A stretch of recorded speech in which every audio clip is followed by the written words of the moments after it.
Malapit na naman matapos ang conference ng PBA. Kaya pag-uusapan natin ngayon kung sino-sino nga ba ang mga makakapasok sa playoffs at makakakuha ng twice to beat advantage. Ngayon, PBA naman ang ating pag-uusapan mga kabakets. Dahil malapit na nga matapos itong Philippine Cup, 2 to 3 games na nga lang ang natitira sa bawat teams. Ang leading nga ngayon sa standings ay walang iba kung hindi ang San Miguel Beermen na undefeated pa rin with 9 wins. Sila pa lang ang koponan na sigurado na sa twice to beat advantage kahit matalo pa sila sa kanilang last 2 games. By the way, ang format kasi ng conference ngayon, ang top 2 teams lang ang magkakaroon ng twice to beat advantage. Ang isang slot nasa San Miguel na, yung isang slot naman pinag-aagawan pa.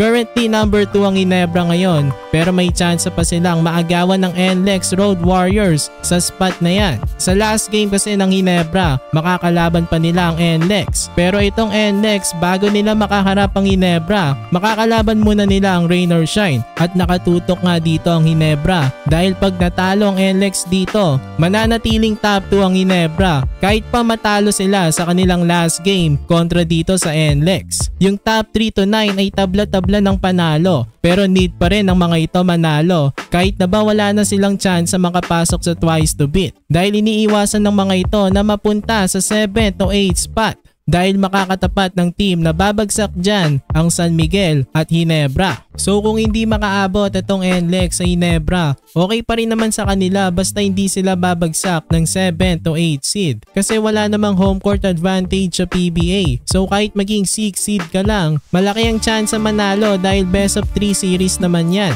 Ang TNT Tropang Giga kapag nanalo sila bukas kontra sa Converge, safe na sila sa top 6. Ganon din sa Magnolia, need na lang din nila ng isang panalo at hindi na sila babagsak pa sa alanganing posisyon which is yung 7th and 8th seed. Kung manalo nga itong Magnolia sa Terra Firma, ang posible nga nila na makatapat sa best of 3 series ay ang TNT o NLEX. So importante at crucial ang mga natitirang laro ng mga teams na nasa top 3 to 9. 3 or more teams ang posibleng magkatabla sa last day ng elimination round. Kapag nagkatabla nga ang 8th seed at 9th seed, magkakaroon pa sila ng knockout game at ang mananalo sa kanila makakalaban ng San Miguel Beermen sa quarterfinals.